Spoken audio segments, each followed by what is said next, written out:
That's not spinning. It's like a fractal. You're going like this. No, I wasn't.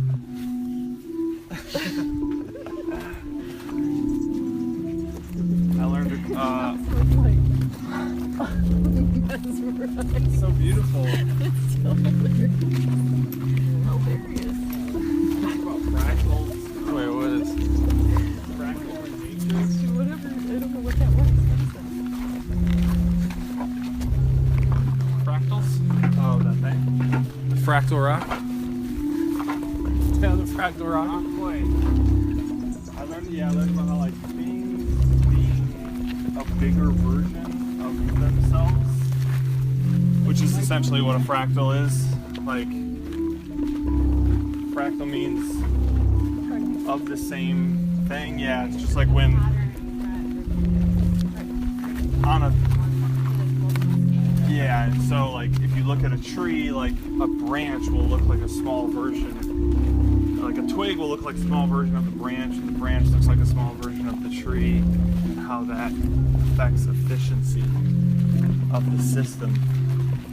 How like that's why things have evolved to have fractal-like characters. No, so it's like more, its transport system, it makes it more efficient. I wish I knew more about it. It's more than I knew about it. This guy knew so much about it. And he was studying cities as though they were living organisms, and seeing how cities work. Yeah. Cities have fractal shapes as far as like if you fly over like suburbs and stuff.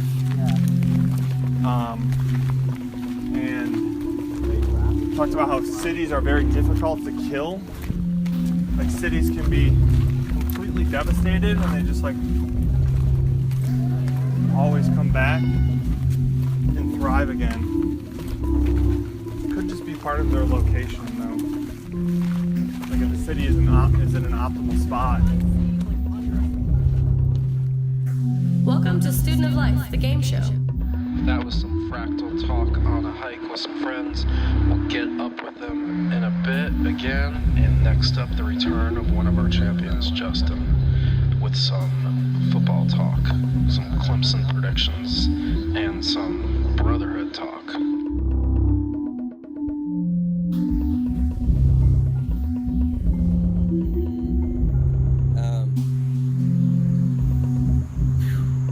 It's difficult to say. Look, I believe in the Tigers, so I'm gonna tell you right now, I think they'll be right back there playing for it again, and I think they figure out some way to squeak it out. So you are predicting? I'm gonna go with my Clemson Tigers to repeat. To win the whole thing? Repeat to win the whole. I was gonna give you just make playoffs. Okay. No, they're gonna win the whole thing. Our schedule, as far as home and away, is pretty favorable, and there's something to be said for the mentality about learning how to win. I've played on losing teams a lot in my life. I've played on a few winners. And to get a team that's historically lost over that hump to figure out how to win, I can't tell you the value of that as far as wins and losses. Because once you figure that out, once you figure out how to become a winner, it's a whole lot easier to stay a winner. You know, it's kind of like blood in the water with a shark, I guess. You know, you just, at that point, you don't accept anything and you don't believe anything but other than you're going to win. It's just me and him. We were the only two siblings in the family where there's 5 years in between us. I had begged my parents for like over a year, 2 years for a brother. I wanted a brother specifically. So when he showed up, you know, it was amazing. But 5 years is a pretty good gap in siblings. So, you know, he was always physically and developmentally, you know, pretty far behind, but that never stopped me from letting him tag along, even at the times I didn't want to as we got older. Because my friends would be, you know, he'd be like, "Can I come?" And I'd be like, "No." And my buddies would be like, "Yeah, hop in the truck. You can ride with me." Right. And so he would end up there anyway. But I mean, he's my right hand man. If all my chips were down and I was out here living under the Smoky Park Bridge, like I know that I would never have to live under the Smoky Park Bridge because my brother's got my back no matter what. No matter what I did, how I've pissed my life away, what I've screwed up, how I've hurt him, you know, he would still love me back. And he's a great guy. He's got a good head on his shoulders. You know, he's a kind person. He's pretty conscientious.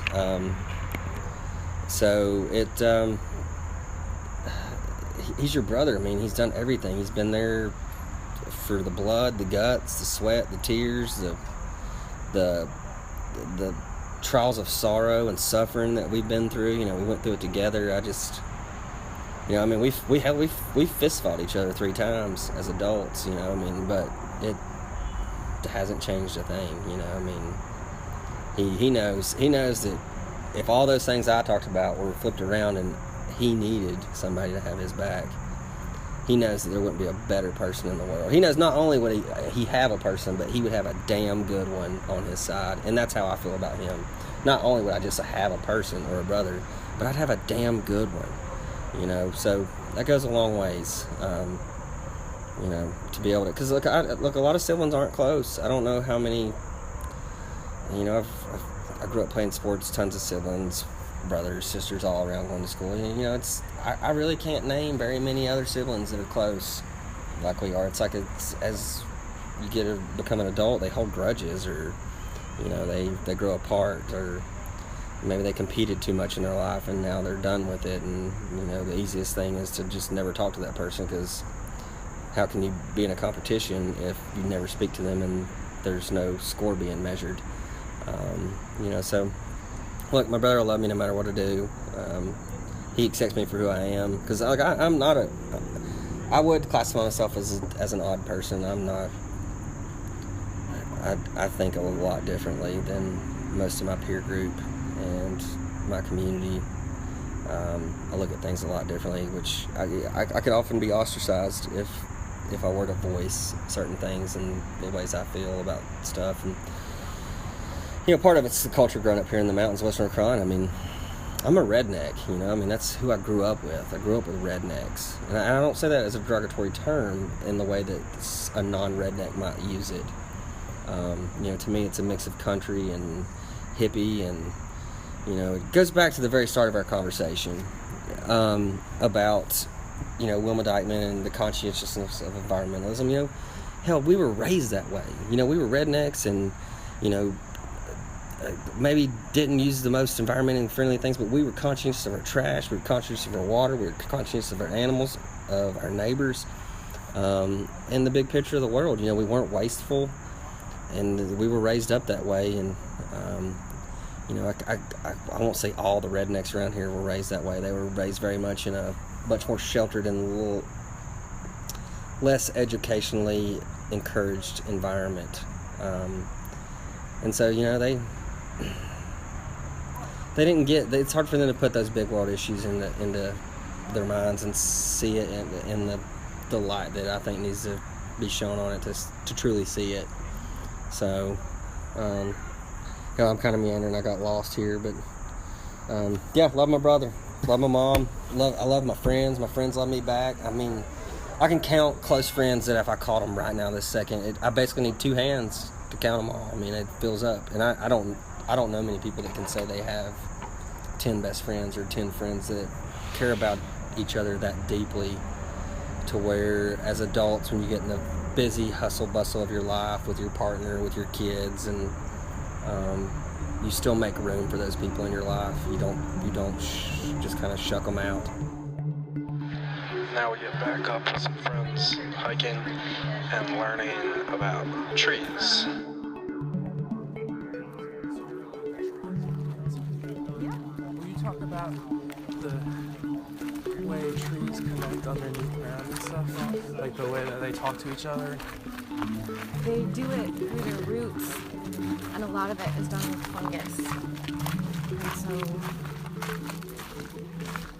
yeah, it's beneficial to both the fungus and the trees, because the fungus receives nutrient from the tree, and the fungus can grow in such a way, that it can connect different trees.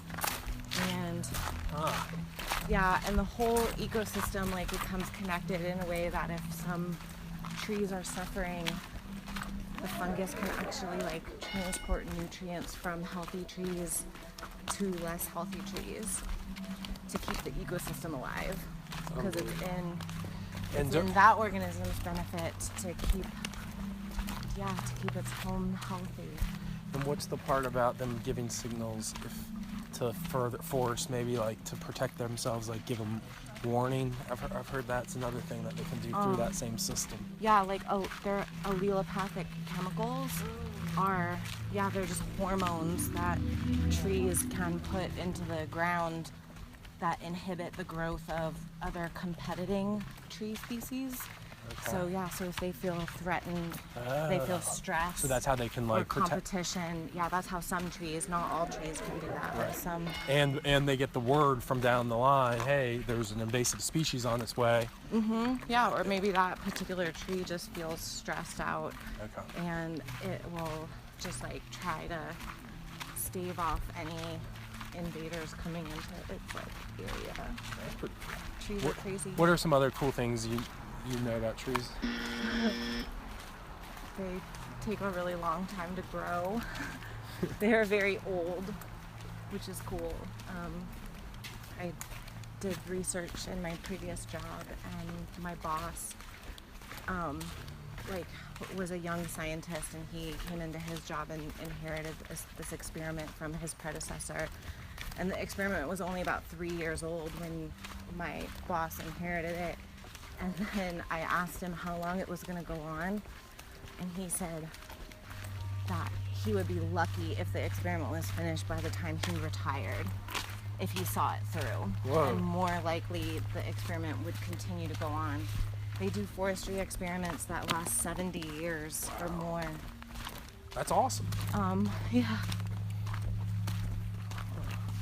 It's just crazy to think that you could work on your whole career on one project and not even ever finish it. Right. I know, but like that's research has learned that's sometimes it's smart to go long term on certain things. Well, yeah, that's what trees grow very slowly. Right. Gotcha. So that goes back to that point. That's why it's important. That's why trees are cool, I think, is because they're so old and big. It's just trippy to think that some of the trees, have just seen all the changes. Like some of the trees were here before, before Western North Carolina was really colonized and settled in. And so the trees have been here and seen people come and go and buildings come and go, and they stayed there for a long time, which is beautiful. Yeah, that's true. Do you have a favorite tree? The tulippoplar is my favorite tree. Tulippoplar? Yeah. How come? Because it has the best leaf shape. They have really pretty flowers too. It has a really cool scientific name, but mostly I like the leaf shape. The scientific name? Liriodendron tulippoplar. And you like that name because it's just It hard sounds to say. silly. Sounds like something from Dr. Seuss. Say it again. Liriodendron tulippoplar. All right, I got that. Blah, blah, blah, blah, blah. But it's called tulip poplar. Uh-huh. And what does the shape of the leaf look like that you like so much? It looks sort of like a tulip. They're really boxy and big. They're everywhere, so I could show you one pretty easily. Okay. Do you have a favorite tree? Japanese maple. How come? Its leaves. What are they like? Kind of like a pot leaf. A little thinner. And some of them are red. This is tulip poplar. Oh, this is? Oh, wow. That is cool. Cool. Huh. Cool leaf. Yeah. I like it. It is interesting. Mm-hmm. It's so flat and big and interesting shape. And to close out today's program, let's listen to a little conversation where I meet an Uber driver, a new friend, Cuban-American, current Uber driver, aspiring arm wrestling champion.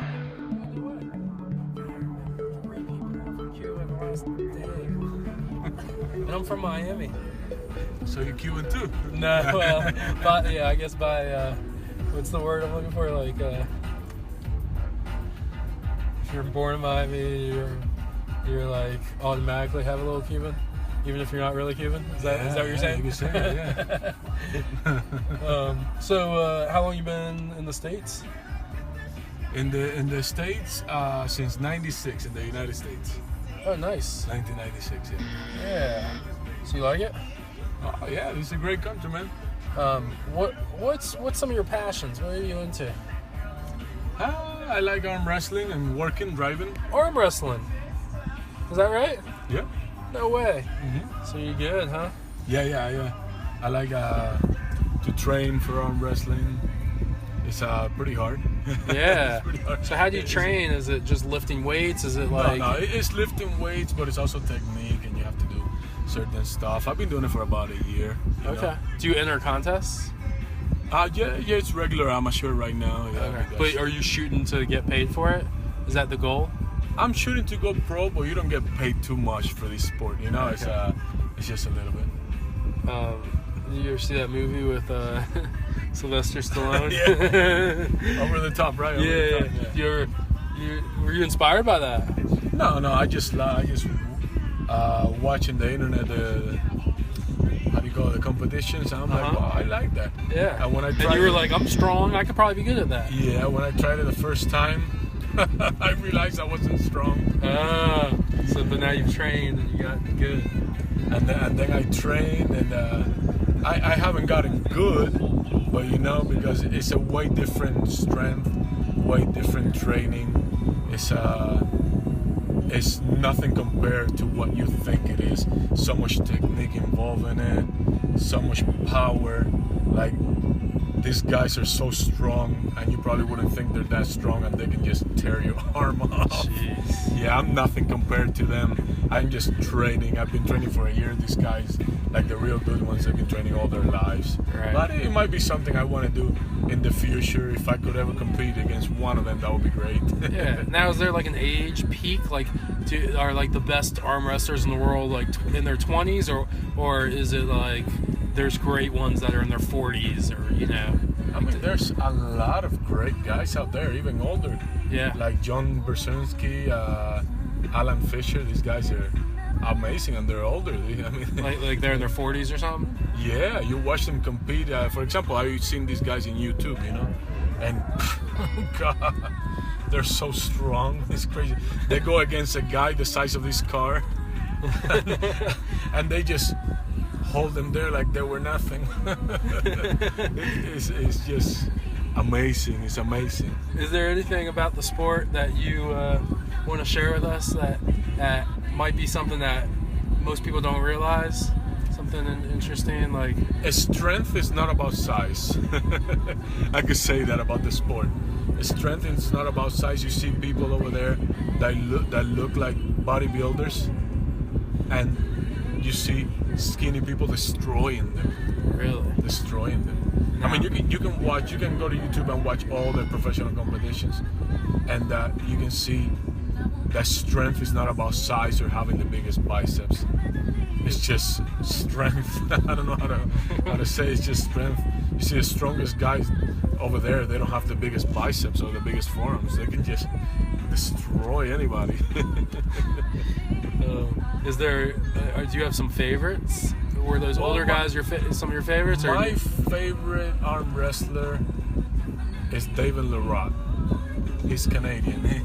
This guy's a beast.